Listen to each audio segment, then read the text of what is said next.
I'm here with John Buckman, who is the CEO and founder of Decent Espresso, and who is bringing in a new era of a new paradigm of espresso making. And I'm really excited to talk to him. Welcome to the podcast, John. Thank you.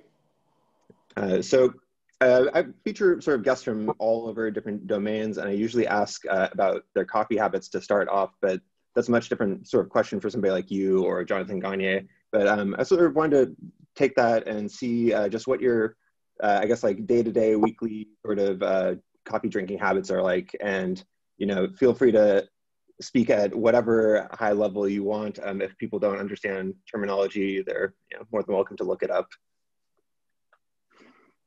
Okay. I was going to answer it pretty basically, which is first thing you learn about eating the coffee business is pacing yourself. And it's no fun getting sick on caffeine. And I remember being in LA and I think we couldn't dial in the coffee, and Scott within 30 minutes was lying moaning on the couch. Like, don't do that.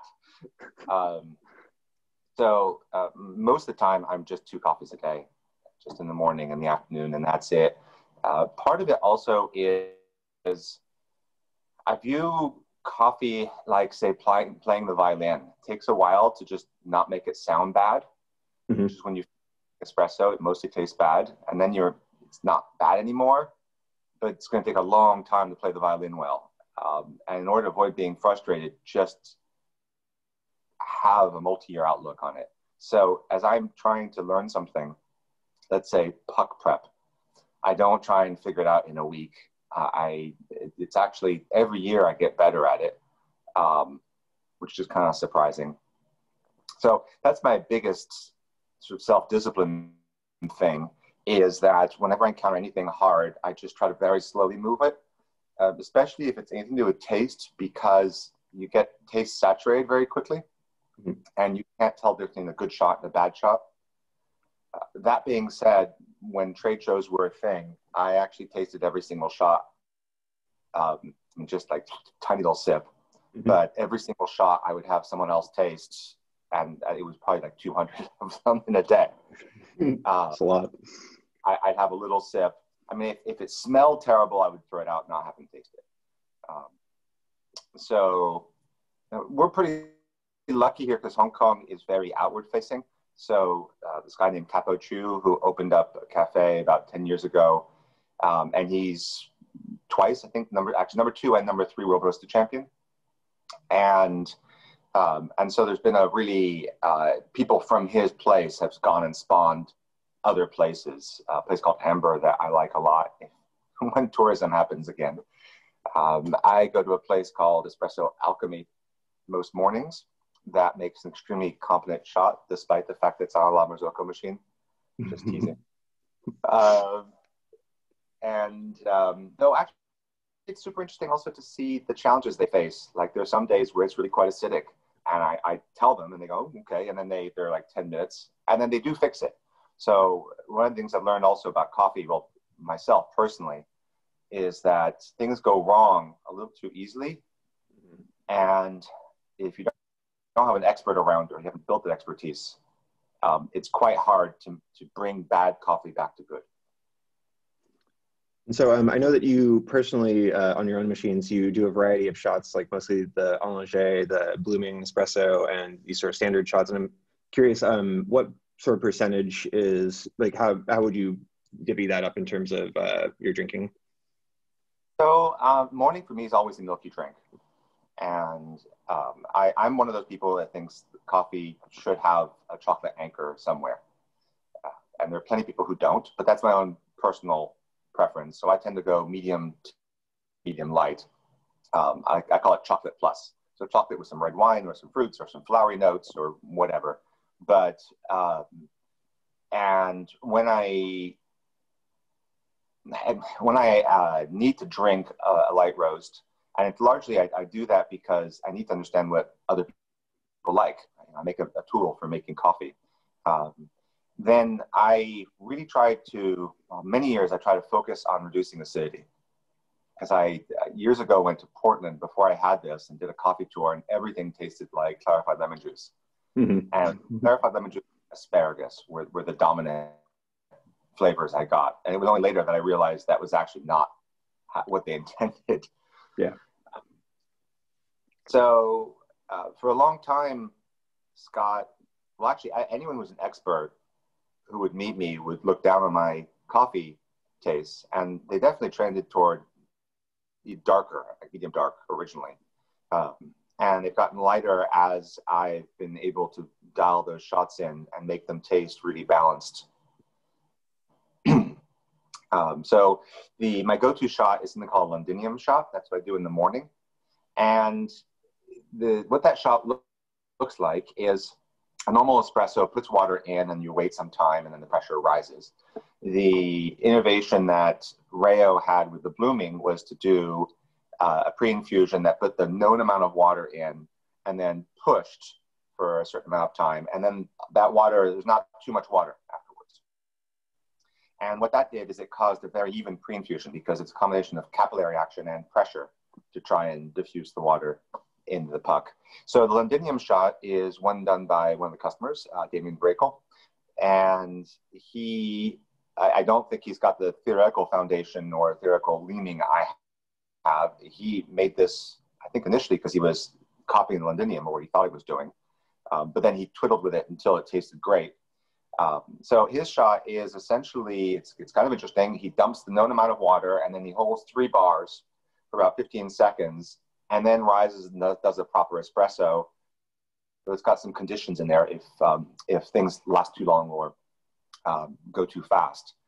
And it seems to be the best I have found at getting me plus in chocolate plus.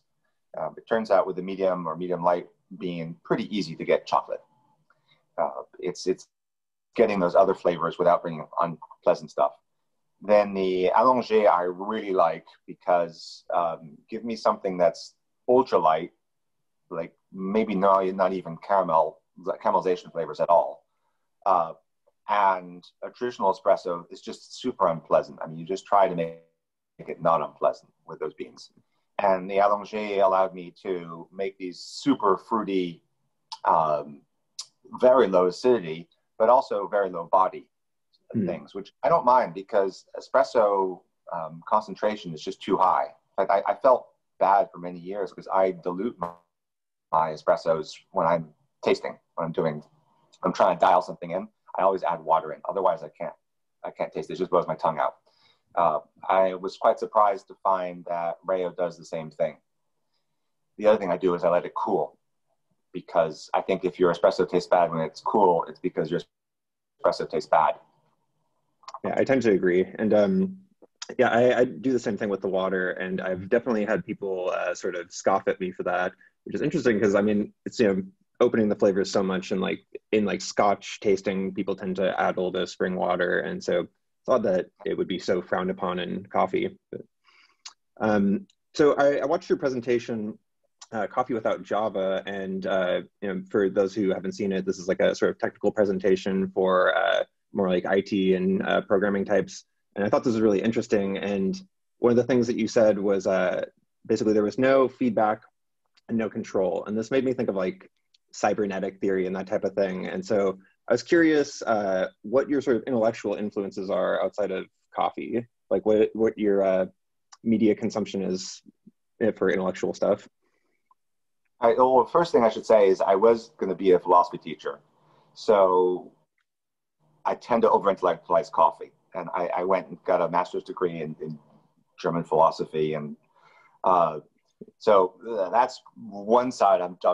I don't want to bore people listening to this, but what I will say is I'm super interested in usability and usability theory. Jacob Nielsen and people like that. And also, I'm friends with Ted Nelson, who invented this thing called Xanadu. And he's one of the precursors to the internet. He's considered for having invented hypertext. And he's got a whole philosophy behind how technical decisions have societal ramifications. And so, for example, he rants a lot about how hypertext is only one direction. And in his invention, it was bidirectional. So if you link to a page, it would be possible on that page to see who links to you. And he was trying to make it more democratic.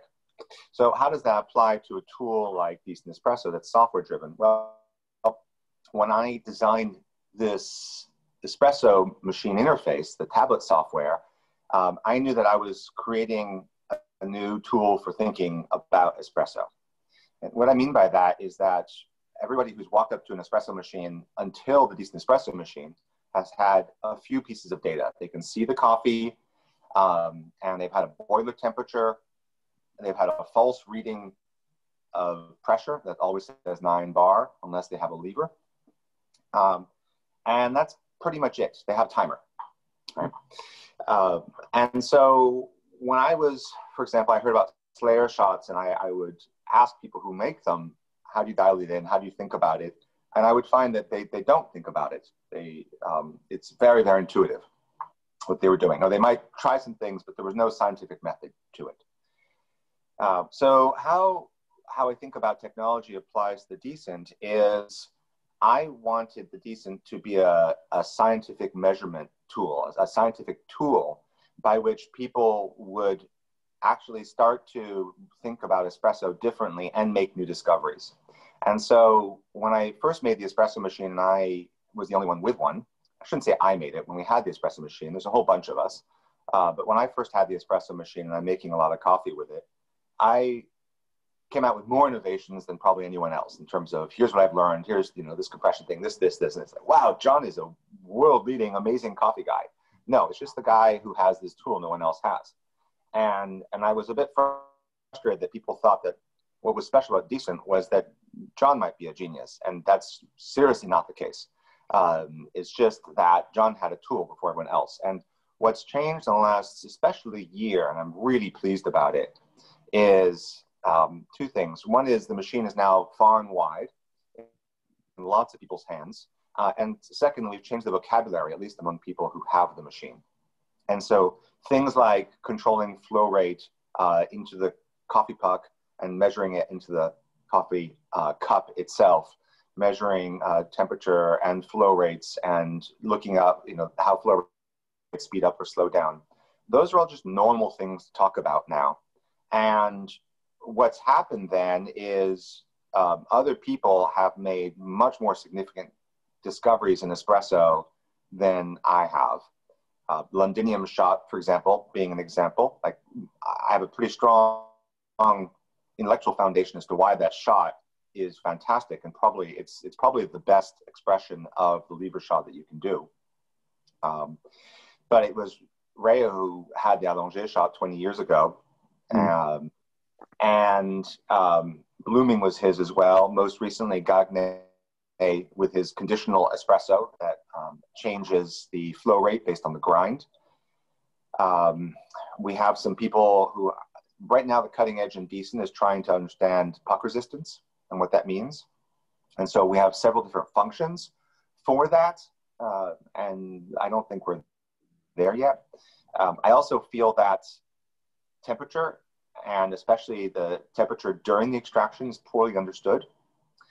And since the Decent does that quite well, in other words, we can nail temperatures quickly and accurately, I feel like there's a lot of discovery to be had there. Mm-hmm. So if you tell me that your coffee tastes like so-and-so and you're at a certain temperature, I'd like to, but I can't be able to tell you what to do with the temperature. I've tried to push things a little bit. My standard recipes now have a 2 centigrade bump at the beginning. So if you do a 94 centigrade shot, it goes to 94 and then down to 92. Not that I know that tastes best, but it's me being a kind of agent provocateur to try and get people to say, oh, there's this tool here. And then the other thing is that all the software programs I've written have always meant to be expanded. There's an American writer named Stuart Brand. He's an ecologist. He wrote a really good book called How Buildings Learn. And the central theory behind that is that whenever you make a building, it will change over time. And buildings that are against change tend to fail. And they tend to expand. And my feeling is the same exact thing applies to software. That software will expand, change over time, and a software program that comes out too highly evolved for its use initially will actually fail. So from the very beginning, the Decent app had skins, and that's where a lot of extensions came in. It had recipes that you could dial in. And just yesterday, Joanna, who's one of the customers, but one of the main open source contributors, she finished a API that we've been discussing because people had been doing extensions. And that's another big set of openness that I want. So, so there you go. That's a whole lot, and looks quite different than other coffee machines, because coffee machines, espresso machines, are finished when you buy them, and this is the first espresso machine that's unfinished. Yeah, and I love the term that you used in the presentation, future proofing. And I feel like I might be familiar with a brand from like the Long Now and like the Edge Questions. Is that cool? Awesome. Well, so this other thing that I was thinking about basically is, you have this like forum diaspora, and it's a fairly insular community of, people that have Decents, and then there's like the public world. So there's like this private and public sort of espresso, and I think that sometimes they can sort of be in symbiosis, like, in terms of like Andy Schechter being a home barista, bringing the PID in.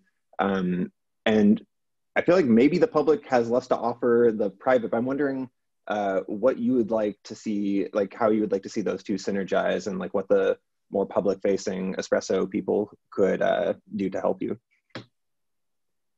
There's a couple of reasons why I made diaspora private. First of all, there's just a question of language. And by that, I mean that unless you have a Decent, you're just missing certain words in your vocabulary, unless you have a super hacked home machine. And, there's like 30 of them. So when people say, oh, I made an allongé on my GS3, I'm pretty dubious, because they don't have the measurement tools to know that they actually did. They're guessing they did, but people have done that, and I actually, I have them. We actually run the numbers, and it looks like, oh, actually, you're running a 3-bar shot in 22 seconds. You're actually just making a gusher. That is actually not an allongé. So that's the first problem, is that without some basic measurements that we take for granted, you can't even enter in the conversation about espresso. And, I need to know really what the temperature is at the infusion. I don't want to know what the boiler temperature is, because an E61 machine will lose typically 14, 16 centigrade when you first start making your shots. So you're down in the low 80s making your espresso, and then you make 10 in a row, and now you're at 98 centigrade. So I can't have a conversation with someone who's got an E61 that doesn't know what the temperature is at the puck. I remember I had a mind-blowingly good espresso at Cinesso, and the inventor guy did it, and and he's like, you don't tell me it's great. I'm like, no. And I told him everything about it that was great. He's like, okay. So I said, how did you make it? And he said, well, I did a pre-infusion at 3 bars for 12 seconds. I said, pre-infusion at 3 bars for 12 seconds. What is that? Do you know what that is? How much water was that? What was the flow rate? We don't know. Okay. It's like, you're right, we don't know. Okay. I mean, kudos on him for making a mind-blowing espresso. Yeah. But 3 bars, I don't know. It maybe that was line pressure where he was. Maybe that was a flow constrictor. I don't know what it was. We don't have any idea how much water actually was put in there. So in order to just avoid the frustration, and if you look at a form like Home Barista, they can't get very deep into talking about how to make a proper espresso because they're just lacking basic measurements. Espresso machines do 3 things. They deliver hot water at a certain temperature, at a certain flow rate, at a certain pressure. And virtually every espresso machine out there doesn't tell you anything about flow, pressure, or temperature. So how can you even start to talk about coffee without the top 3 measurements? Instead, people focus on time and weight because it's all they got. And those are weak proxies. Okay, so that's the number one reason why we don't have it there. Number two is by having everyone on the forum own the machine, there's no salesmanship. There's no one saying, I'm thinking about buying this, or is this a good deal? That's a separate commercial conversation. And I don't want my audience who own machines to have to act as salespeople. If they want to act as salespeople, great. That's the public forums. Yeah, and I guess this question is more like, I absolutely love that it's more insular, but like as somebody who's like, in a public facing coffee shop role, like I'm honestly jealous that I can't join yet until I throw down on a decent, which will happen one of these days. But I mean, I'm just wondering what like bringing Scott Rayo into your experience, you have like his insightful tinkering, but you also have his like huge experience, and so I'm wondering what other ways like that could like there be synergy between the public cafes and sort of the private home espresso that like is just at a different level. So Scott has set another forum that is on Basecamp with a few cafes that he thinks are really insightful people. And for example, we talked about COVID coping strategies over on that forum. But Scott's someone who gets highly paid by the hour for his consulting advice. So he's not especially interested in being on a forum. He just gets inundated. And also, it's his living. So why sit there and spend hours? He'd rather go out for dinner. And, in my case, Scott has a coffee foundation that's really second to none and an intuition. So that whenever I might have a technical intuition or my team has a question, I can go to Scott, we can talk about it there. But often he's going to err on the side of being conservative. So I'll give you an example. I'm quite interested right now in brewing tea with an espresso machine. And that's because I can control dwell time and temperature much better than I can with any sort of teapot, any other method. And so we've got a tea portafilter with a latch on it that releases a certain pressure. And I first started to develop some recipes that were inspired by this Chinese approach of doing super small infusions for short periods of time, 30 seconds, and doing several of them. And that's tasting just much better than kettle brewed tea. And it's incredibly repeatable, which is great. So Scott's super not interested in this, and it comes from him having tried pressurized tea in the past and it tasting terrible. That was great feedback to me because as an equipment manufacturer, I have control over that. So I was able to make a pressurized tea portafilter with a very low pressure latch on it so that we don't brew our tea under pressure. It's about a half bar. But it'll take time for me to get far enough to get Scott interested, and then blam. And that's how it was initially for pressure. So him, James, and Matt Perger 5 years ago didn't really care about pressure. They were all about flow. And it wasn't until they got the machines and they started making coffee that they realized that the best shots have to nail both appropriate flow and the pressure. And you lack something in the mouth if you don't have that. So, if you join Diaspora, I mean, there's a couple different threads, a couple main topics. There's a super brainy side, right? And that'll generate 200 messages a day, like Gagné talking about his shots that automatically adjust to grind. Then you have people saying, I just got a machine and I have a SETI grinder and I can't build up more than 4 bar. Is my decent broken?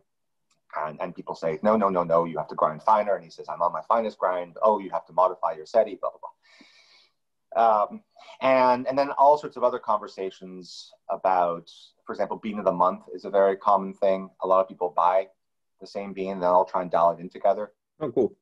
We also have roasters. So roasters with Decent Espresso machines, I encourage them to sell beans through the forum.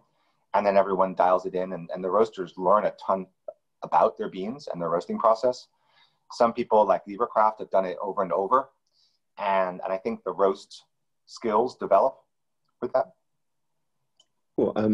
So I want to dig into some of this, like the conditional espresso that you're talking about, Jonathan, bringing up, and also like secondary puck compression, which you mentioned in the other podcast with Scott.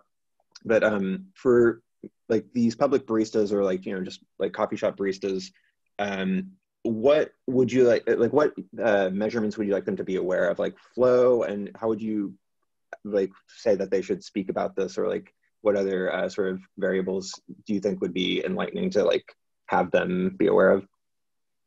Yeah, the number one would be flow. And I find it kind of frustrating that machines with flow meters don't display flow. Like the GS3s, actually any machine that's volumetric probably has a flow meter in it. And the flow meter just looks like a little Ferris wheel spinning with water going through it. And it ticks, a little magnet ticks as the water goes through. And you can calibrate those things. The number of ticks tells you about how much water there is. And there's a few machines, few pro machines out there. The Storm, I think, shows that. So the number one thing I'd say is, God, I mean, manufacturers already have the hardware to give us flow rate. I think the Mina has a flow meter in it, but my understanding is that when the shots run, it doesn't actually tell you the flow. It just tells you the pressure, which is weird for a flow controlled machine. It might tell you the flow on the app. I'm going to qualify that. Maybe the app tells it to you, which would be great if it does. But given that a good espresso nails both flow and pressure, okay, so two things. One is the pressure gauge has got to actually tell you the pressure on the puck. And La Marzocco, for example, has a kit for some of their models where they put a pressure gauge on the group head itself. You know, a pressure gauge like that is less than $10. It's not expensive to do. It's essentially a bike pump pressure gauge. And lots of lever machines have that. So number one thing is, please tell us what the pressure is at the puck. A 9-bar machine is causing people to make bad coffee because they think they're getting 9-bar. And it might be that their grind is too coarse and they're actually getting 2-bar. But they have no idea because the machine tells them 9-bar. So not only are they getting information that's useless, they're getting information it'd be better if that pressure gauge were not even there and they were told you don't know your pressure, because instead they have a false confidence in that number, which is a lie. So the two things that I think manufacturers have got to start doing is use that flow meter and just give us an approximation of the flow rate. Instead of telling me pre-infusions at 3 bars, tell me, is that 4, 5, 6 mils per second? What is that? Because I can do basic mathematics and multiply seconds times flow. A puck will absorb about twice as much water as its weight, by the way. So take a 20-gram dose, you want about 40 grams of water. So imagine that you find out your pre-infusion flow rate is 8 mils per second. So 5 seconds would be perfect. And then, you know, maybe 5 seconds now, pause, or 10 seconds, pause. It happens that you would actually be in the world of La Marzocco now, right? They allow you to do a 5-second pre-infusion, up to a 5-second pause. And if you do a little bit of a pause, you could do it. And when I had an E61, that's exactly what I did, is I got a scale, I opened it up without the portafilter locked in to see what my flow rate was. So I had 2 switches. One was pump engaged, one pump not engaged. So click, pump not engaged, 10 seconds, how much water? All right, that's my pre-infusion flow rate. And it was about 6 mils per second.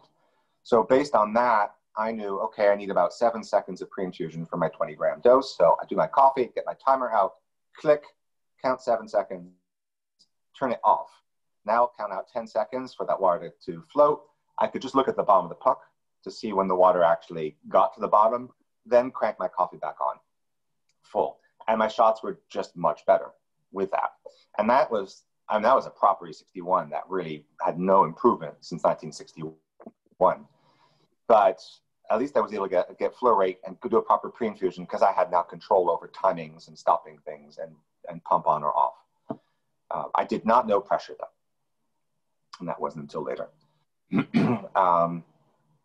Temperature seems like a really simple thing, right? Lots of E61 home users take that bolt out the front and put a thermometer right in there. I don't know why every manufacturer doesn't do that. So those would be the 3 things that I'd love to see every machine do. And that would allow us to have a lot more of a conversation. Mm-hmm. I feel like I'm, hoping to be somewhat of like a liaison between these two different spheres of espresso, because, just like there's this cultural sort of inertia with, normal like cafe espresso where we can't all just like up and, switch how we do things. And I wish we could, but anyway, I'm curious to hear about this conditional flow espresso that Jonathan is talking about, if that's something you can share.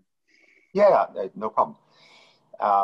So I mentioned that 5 years ago, everyone was super interested in flow profiling and not so much in pressure profiling. And when we implemented flow profiling, and the MENA has it too, I think the Opera also has it, I believe, and quickly found it to be more or less useless except during pre-infusion. And the reason is that pressure rises to the square of flow. And what that means is once your puck is compressed, small changes in flow lead to massive changes in pressure. And so you're there trying to do 2.2 mils per second, you change it to 2.4, and suddenly your puck is completely jammed and no espresso is coming out. Like, oh, okay, back to 2.3, and your pressure is like completely going all over the place. So people found it very hard to dial in flow. The one place where flow is super useful is during pre-infusion because there is no pressure. The puck is absorbing all the water it's getting. So for pre-infusion, flow profiling, as far as I'm concerned, is the only way to talk about pre-infusion since there is no pressure. Okay. And so Gagné took this position I have that flow profiling is very hard to dial in because small changes in flow cause big changes in pressure. And he thought, okay, well, what if we had some logic in there so that you might say you want 2.5 bar, but if it goes over 10 bar, give me 2.45 bar, 2.4 bar, 2.35 bar. Bring the flow down to where I get my ideal pressure. And here's the reason, because you've got two pressures that are kind of important with a shot. One is peak pressure and the other is final pressure. So your peak pressure is your puck compresses and then your pressure goes up and you end up somewhere between typically 6 and 10 bar is the happy place. And then your puck starts to erode. And typically flow rate then increases as the puck erodes and pressure goes down. Now, if you're on a 9-bar machine, then your pressure is going to stay like this and your flow rate is going to go faster and faster because you give up about 20% of your coffee mass to the cup. So imagine that means 20% less stuff resisting water. So of course the flow is going to go faster. That's the simple reason why coffee speeds up, because there's less coffee resisting water. So 9-bar machines are always going to speed up as they go. Now, if you have a machine that can lower pressure, like a lever machine or any sort of profiling machine, then your flow is not going to accelerate quite as much. For flavor reasons, you don't want it to accelerate too much. And my rule of thumb is if you start around 1 mil per second, which is sort of normal for medium to medium light, and you end up beyond 3 mils per second, you're now making lemonade. Now, the difference is really what I'm looking at, because if you start at 3 and go 3.5, that can be fine. So your final puck pressure is a function of how much flow you have and how badly your puck has given up the coast. So you got your flow. This is espresso. We're back to espresso. So pressure goes up, and then flow's going up like this. And then ideally you want to lower pressure so that your flow doesn't go off the chart. Okay. Now you might decide that faster flow is a good flavor thing, and I do. I tend to find things that are totally flat flow to be a little bit dull. I like a little bit of acidity in there. So, but I don't want to go too much. So typically a shot that I make would be like 1.5 mils per second, peaking at 2.5 mils per second at the end, with a pressure starting around 9, ending around 6. Okay, those are my rough parameters. So that's when I'm dialed in. With the Gagné shot, what he's saying is we want to, assuming we want this ideal flow rate that does this from 1.5 to 2.5, can we just program that in and get pressure to be around 9 bar? Now, if you do a flow profiling shot, it's going to be hard because small changes in dose are going to cause that pressure to go down to 6 bar or to 11 bar. It's just going to leap around. So what Gagné has done is he's taken this line and he's just moving it up or down automatically based on what your peak pressure is. So your peak pressure, let's say, goes to 10, and you're here, he's going to just lower it. Okay, now your peak pressure is at 9. And then the pressure's going to do that. His flow is going to increase. So he's essentially going to dial in the appropriate start and end flow rate so that your pressure ends up right where you want it. So the best shots are where pressure and flow are in a good place. So that's what we've done now. It didn't take that much logic. He just made a lot of steps, which is because there's a conditional option with espresso shots in the Decent, which is do this thing, but exit if this happens. So he can say, do a flow of 2.5, but if the flow goes over 10, exit this. And the next step is do a flow of 2.4, do a flow of 2.3. Each one saying exit if the pressure is too high. So he automatically puts too much flow in and then backs off until he gets the pressure he wants. That's not giving him necessarily as much control as he'd like. Like this curve here, the line, the start end, could get more control, but it is still a big change. And since in my experience, from 9 to 6 bar versus 9 to 4 bar is not worlds of difference in flavor. So I'm okay with that change, but I don't want flow to go from 1 to 2 versus 1 to 3. That's a huge change, 1 to 3 mils per second, because that's 50% more water flow per second. So that's what he's doing with that. And we had long thought about having more power, specifically being able to program, literally like in code, an espresso and send an espresso machine and have feedback and loops and that sort of thing. But we hadn't done that feature because we hadn't thought of a good coffee reason. So Gagné saying, this is what I want to do, I saw immediately that it had a really good foundation in coffee theory. So I discussed it with Ray, who's the firmware programmer and also the machine inventor. And he already had a ready-made solution. So in, I don't know, 6 months or so, we'll have the ability to code those things. Gagné is a physicist and a coder. So you won't have to be a programmer to make an espresso. You just press Gagné shot and you'll get a low profiled shot that automatically adjusts to your grind. So, I mean, as far as like what he's doing right now, that's just something that the Decent is already capable of. He's able to change that in the GUI and everything. Yeah. So he made a shot that it's easy to walk through the steps, and it does a pre-infusion, and it says go to a high flow rate, but exit if the pressure is too high. And then he's got 20 steps that just ramp down the flow. And so that's a shot people are making. And that seems to be really, really good for lighter roasts, because those are the ones that tend to fall apart. The puck tends to fall apart more easily. And if your pressure goes under 3 bar, generally you're making something very unpleasant to drink. And so having, it's 3 bar and your flow is way up, both are happening. So in other words, you make your shot and it just, you're not making a ristretto, you're making a normal shot, you're 22 seconds in and it's just gushing. That's really what we want to try and avoid. And having a profile that pulls back on the pressure in order to maintain a constant flow seems to be holding our puck integrity better. Gotcha. So with this secondary puck compression, is that involved with this at all, or is that a different thing? Yeah, so secondary puck compression, what's happening is, I love this because when I got an espresso machine, it said 19 bar pump. I was like, ooh, that must be good. And of course, it's ridiculous because you don't make coffee at 19 bar. But nonetheless, 19 bar pump.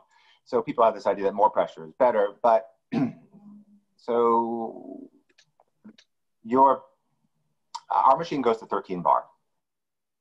And we gave you more pressure because that was yet another variable that we could play with, as opposed to having machines that only go to 9. If you do a flow shot, or you just grind too finely, your pressure goes way up.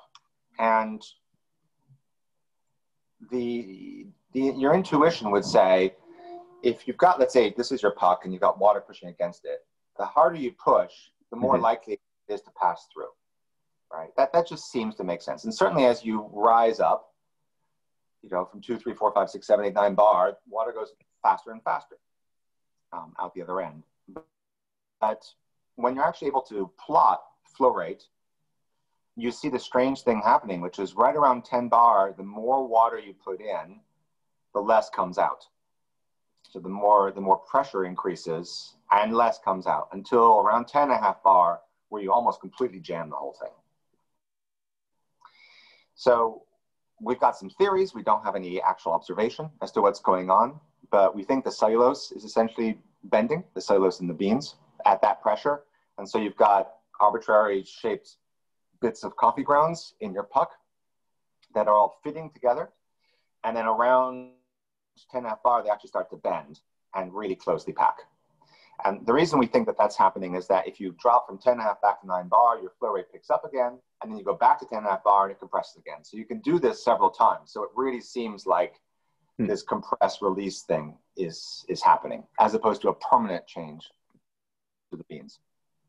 What this means for coffee making is that if you go above this pressure, you largely stop flow. Now, there might be reasons why it tastes good.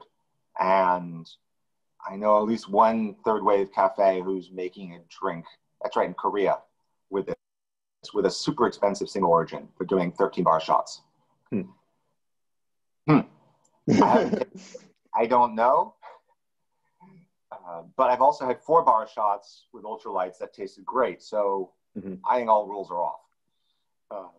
So I don't want to take it off the table, but we've got a couple features coming. One, quite soon with normal flow profiling, without being a technical genius, you'll just be able to set a maximum pressure. So if you do a flow profiled shot and you say, I want this flow, but don't go above 9.5 bar, it'll give you that flow and then automatically back off the flow if the pressure goes over that ceiling. So that I think is going to make flow profiled shots more useful, but that still won't do what Gagné does. Because bear in mind, if I say you want 3 mils per second and it hits 9 bar and I give you 2, it's not going to know to adjust the whole curve based on what this peak pressure is. That's what Gagné is doing, is resetting. He's moving the whole flow curve for the whole shot based on what peak pressure is. Did I answer your question? I think so, yeah. I mean, when you were talking about it with Scott, you said basically like, nobody's talking about this yet and they should be. And so I was like, I need to be somebody that's asking about this. Some other things that you mentioned, you brought up the water pump, or not the water pump, the water hammer. And when I heard that term, I was wondering if anybody's enticed to go for that method just because it has a cool name that you've given it. So if you've got, most traditional Italian machines don't even have pre-infusion. And unless they've got some sort of cavity or something for making the water hit the coffee puck in a more gentle way, then they slam that coffee puck. And when you've got an ultra dark bean, it's really oily. There's a lot of oil coming out of it. It's very, very dense. It tends to survive that. And in fact, what happens is you get this coffee puck and it just instantly, you hit it with, I'll give you a number, 12 mils per second. That's a sort of typical Marzocco commercial machine. We'll hit that coffee puck with 12 mils per second. And so it instantly compresses and hyper compresses. And what comes out is, at the beginning of the shot, super thick mayonnaise-y stuff, right? Really tense emulsion. And for fans of that kind of chocolate cream style of espresso, especially if you do a ristretto, that technique works really well. And there's one other thing you can do too, which is we've learned about headspace and how important that is. You've got a coffee puck and then you've got a shower screen on it. Because the advisors to Decent Espresso were all light and ultralight fans, we're also measuring all the time with refractometers, we did design choices that made those style of beans taste better. Okay, so that meant less channeling, higher extraction levels. And what we found was that giving that puck water and time so that it could swell gave us less channeling, higher extractions, better flavor. Okay, and Socratic coffee did tests like this. They varied the headspace above the puck. They didn't, I don't know if they say what kind of beans they used. I would be very surprised if they're dark roast fans. And they got higher extractions, better coffee. So they found that more headspace gave them better coffee. But what we have found since then, because there are fans of Decent who actually are fans of the super thick, ultra dark style, and they couldn't get that with the Decent machine. So they started hardware hacking to figure out what's going on there. And what they found was that preventing puck swelling gives you a thicker shot. So instead of letting that puck gently swell and evenly wet like this, and then compressing it with pressure, they get that puck pushed hard against the shower screen, and then they put water onto that puck really fast. And so that puck is unevenly wet, but super resistive to water at the beginning. And so what comes out is just, you know, mayonnaise.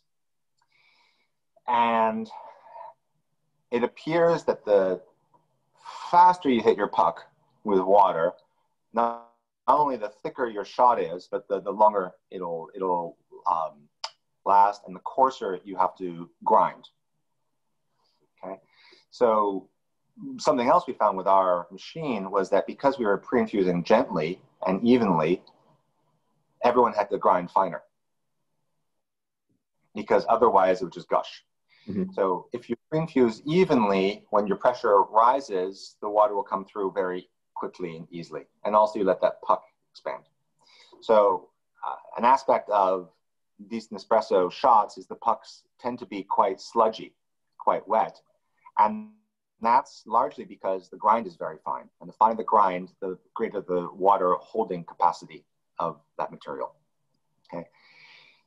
And in fact, I talked to an expert on the Mina, and he said, yeah, their pucks are wet as well. And they have the ability to do slow pre-infusions as well. So that's what I see there. So water hammer is something that vibratory machines are less good at, mm-hmm.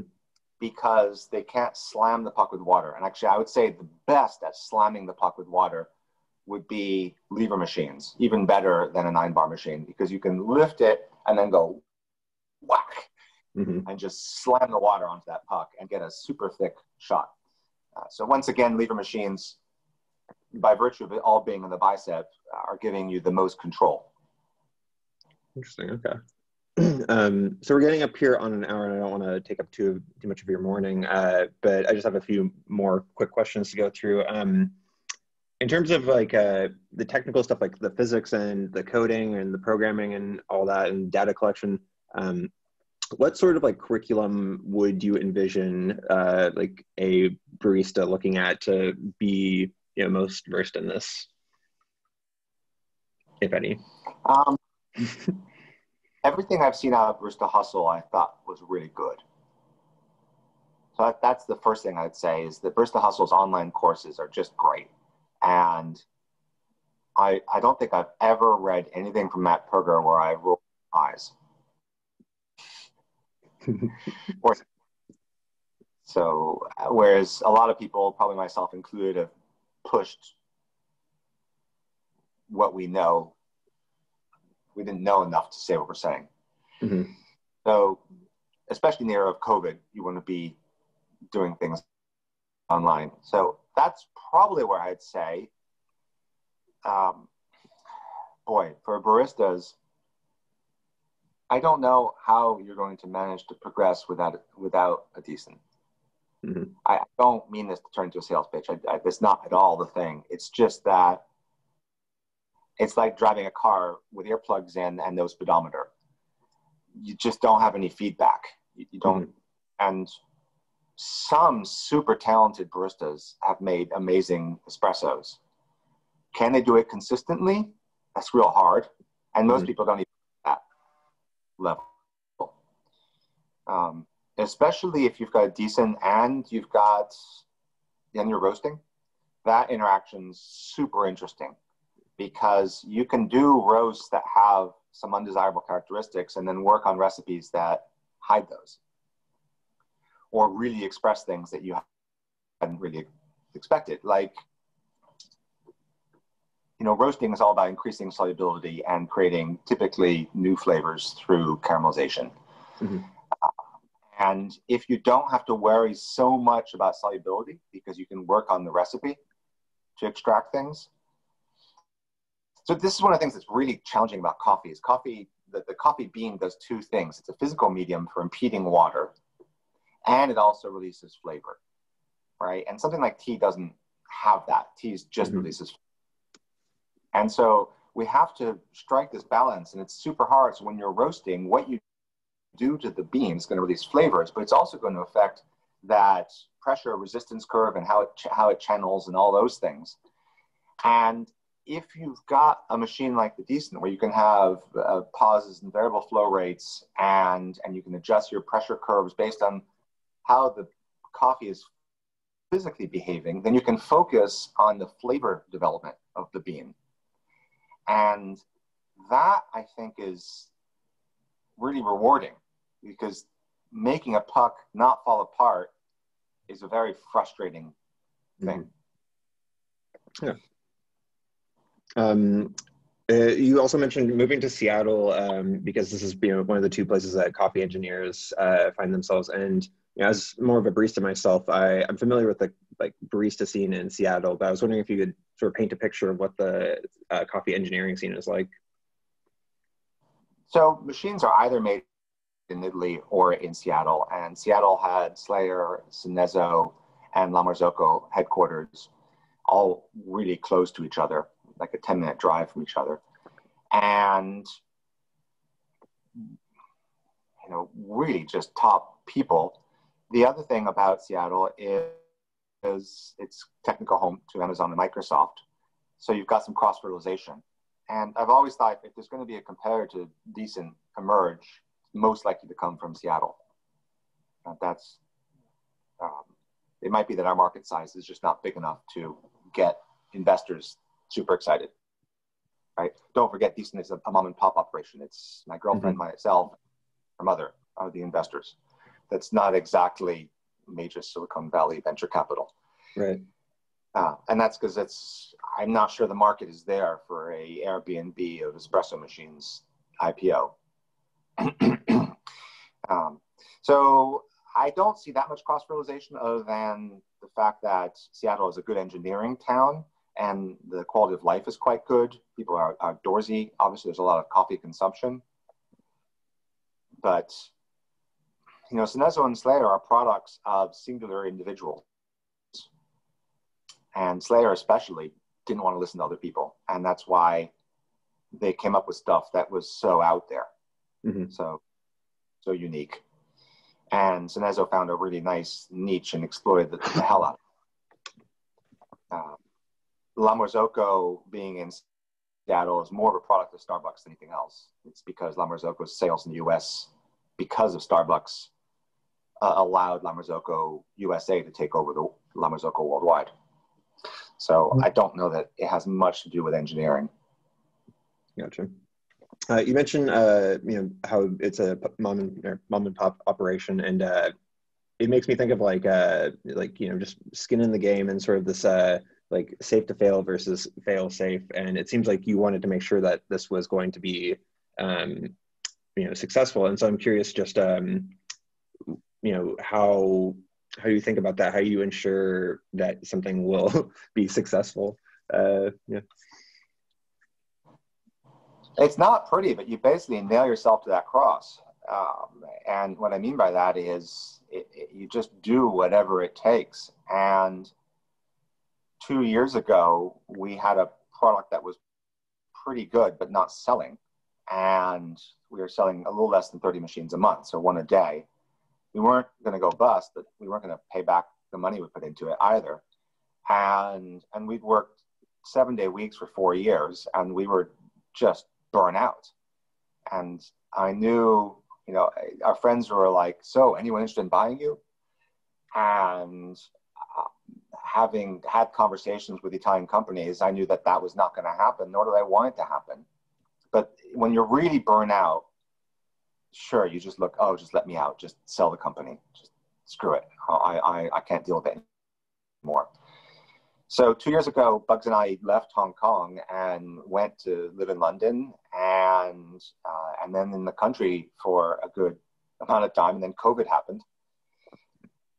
And we got healthy again and got reinvigorated. And also we were able to work on the technology side and get the product really to a good place, so that a year after we'd left, that was the version 1.3 when everything started to come together. And once those teething problems were solved and we got our production up, COVID happened, demand happened, the product is right. And now we're in a good place and we're not burnout shells of human beings. But I really understand what it's like to be a coffee shop owner. Sign that 5-year lease, say, and you're selling 150 cups a day. And, if you end this, they take your home. If you keep doing it, they take your home. And so you just put in the 100-hour weeks and make the coffees in order to get through it, because you can't do anything more than to give of yourself. And then COVID hits, and then doesn't matter what you do, you're screwed. We just got lucky that when we burn out, we had the ability to leave. The things didn't go that well when we left, and that the product got to a good state and the demand was created through COVID. So, we're the coffee shop that got lucky. I guess the last thing I'll ask you is, I know there are tons of smart people in coffee. I mean, not tons, but there's you, Scott, there's Vince Fideli, Jonathan. Way more smart people than that. Who else is in this sort of network of intelligences? They're just. I've been continually struck how I encounter somebody who's got no data, but they've got some roasting and a 9-bar machine, and they make something truly spectacular. And I roll up with my high-tech little machine, and I can't make coffee that's better than theirs. Mm-hmm. And that's astonishing that they can do that. So there are a lot of really talented people. In fact, that's why I left the restaurant industry in my 20s, was because there were too many people who were going to give their life to this for virtually no money or recognition and had talent. I didn't want to play a game with people like that. Rayo is a smart guy, but he recognizes he's got clients that are super smart too. And he's put me on roadshows to meet them. So for me, that's the biggest thing. Is I'm a musician, a bad one, but a musician nonetheless. And young, I used to be a guitar tech, and that's how I got to meet musicians, was by fixing their guitars. And that's what I see myself as right now as well, is I'm the espresso tech. I'm meeting people like you and other people who are out there actually making coffee, actually buying raw ingredients and serving drinks. And I'm the guy trying to give them gear to help them express the talent that they've got. And then the only thing I can do here is to run a business to make sure that our gear is profitable and we don't go away, and we can support them, and we can give them the tools they need. So that's what I love about coffee, is just how many really talented people there are. What's been happening recently with Decent is that people who are not in coffee, but who see what Decent's about, specifically technical and open, joining in and then becoming really absorbed in this project and contributing, right? So someone like Damien, who came up with the Londinium recipe, which is the best lever recipes I've ever seen, is not a coffee guy. He got into this because his wife was complaining about Nespresso, and he wanted to give her a better cup of coffee. And he also did the Damien skin, which is the most popular geeky interface, the Decent machine. So that's the most exciting thing, is creating this ecology of people who are, I'm just the community facilitator, which is great, because that means that I get involved in something that's way bigger than anything I could have ever done. Cool. As a quick little tidbit, a friend of mine who works for Ableton his boss bought a Decent, and he has some sort of like silly combination of his espresso machine and audio gear, and I don't know what he's doing with it. I saw that there's a GitHub for Desire, like, as in Decent. I'm not sure what he's trying to get at, but is there anything outlandish that you can imagine doing where you're playing the Decent with the piano? We want the machine to be hackable, meaning it's extendable, but for safety reasons, you can't let people like, change the boiling point of water or something so it explodes. So the way the machine is designed is that it's self-controlled. And you give it what you want to do, and then it goes and tries and does that. But then the communications, or how you get commands, come via a little port in the back, which is using what's called the Arduino standards. Arduino's little hackable Linux computers. And that's currently a little Bluetooth computer. So the Decent Espresso machine is a computer, roughly the power of like an iPhone 6. And then it has a little fast, essentially think of it as a USB cable to another computer that's this big in the back of the machine. And that little computer can be totally hacked. You can do anything you want to it. And what Desire is they took that, this is Reed Taylor, he took our chip out, and it's meant to be removed. You don't even need to open the machine to remove it. You just remove it, you plug something else in. So he's plugged something else in, which is another computer. Then he plugs the Bluetooth module into his computer. And now he's got USB and Wi-Fi and a bunch of libraries talking to the Decent Espresso machine at a super fast speed. So that is coming soon, so that the app will run fully fledged on Linux, Windows, and Mac, but it also enables things like robotic control. There's a few people who've modded their machines to turn it into the world's best super automatic.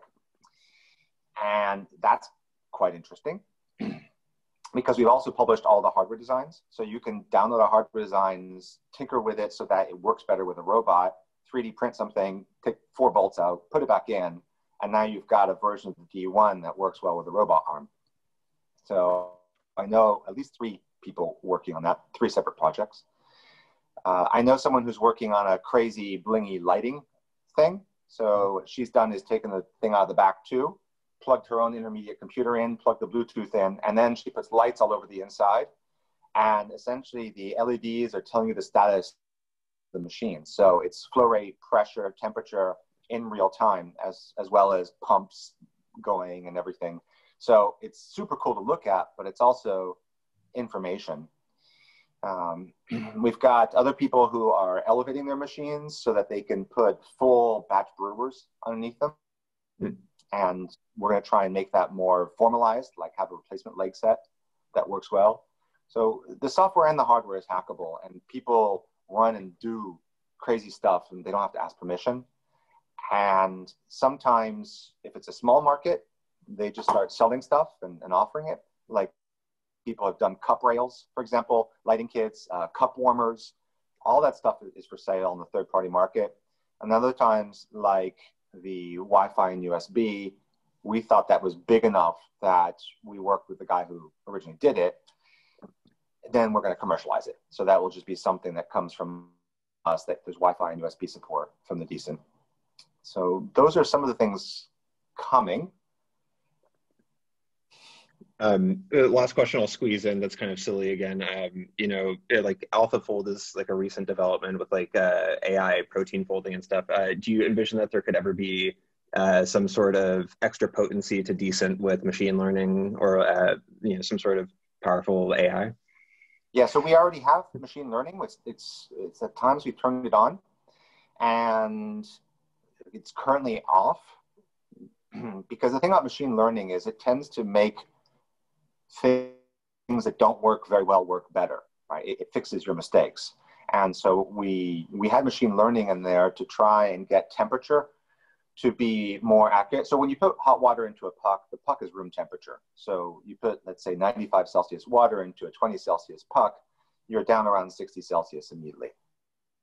And machines don't show you that, so people don't seem to realize that the start of their infusions are actually down in the 60 to 80 range at the beginning. And worse yet, if you're running on a machine that cools the water a lot through the group head. So the way to compensate that is, I think, through temperature profiling. so that you take your room temperature puck at 20 and you put 98 Celsius water in for a few seconds. And maybe, in fact, you heat the portafilter in the group up higher than your goal temperature so that you can come back down. As an aside, I had one of the ZPM prototype machines, and it made really good coffee. This is years ago. And the guy, the programmer on it, he actually did this. He would blast full power on the machine for about 5 seconds without water, so that he had this big temperature curve. Now, he didn't know why it tasted better. He just said it tastes better. And it wasn't until much there that I realized he's doing temperature profiling. He's putting ultra high water temperature at the beginning and probably getting the overall infusion temperature up higher.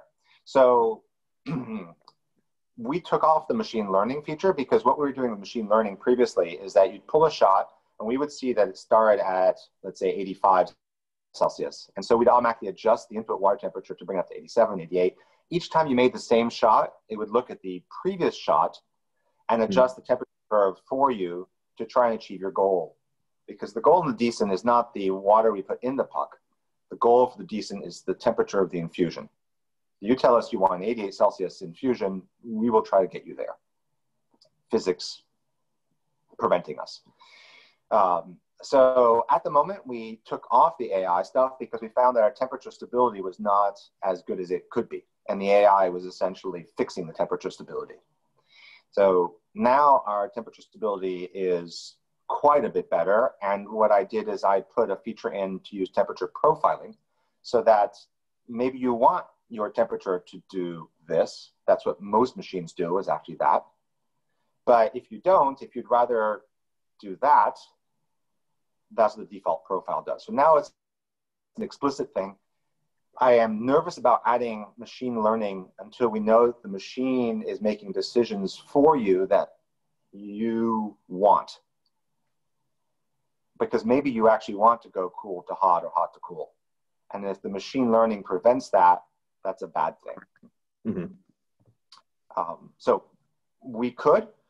I guess one of the last things about the machine is it is not Internet of Things machine. Internet of Things means it's a device that you use and it's connected to the internet. The Decent is not connected to the internet.